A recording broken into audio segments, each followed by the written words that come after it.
Bonjour à tous, aujourd'hui on se retrouve pour parler médecine alternative et surtout pour vous proposer différents sujets qui vont paraître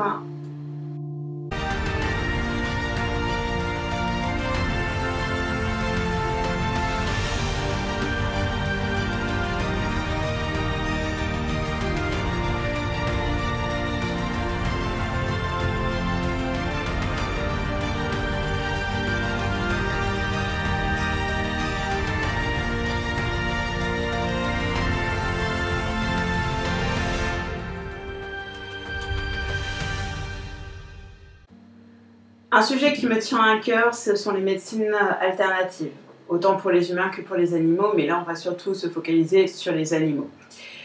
Du coup, quand vous avez un souci avec votre animal, la première chose à faire, c'est toujours de consulter son vétérinaire, ça ne change pas, il faut absolument avoir un diagnostic. Mais, en parallèle, on peut utiliser différentes médecines alternatives qui peuvent soulager l'animal, le comprendre et également le soigner. Premier sujet qui va paraître, ce sera sur les fleurs de Bach. Donc un peu d'historique, pourquoi on utilise les fleurs de Bach et comment les utiliser sur son animal.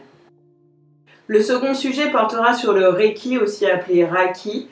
Pareil, on fera un petit point sur l'historique et ensuite pourquoi l'utiliser chez son animal et par qui et quand.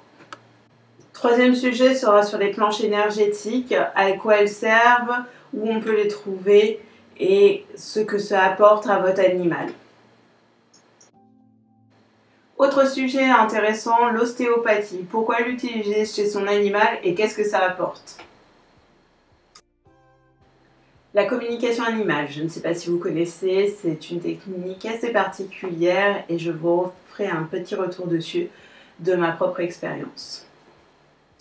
Et le dernier sujet sera sur l'homéopathie chez l'animal.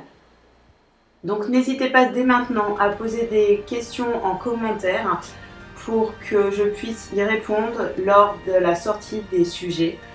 Et nous on se retrouve bientôt pour de nouvelles vidéos.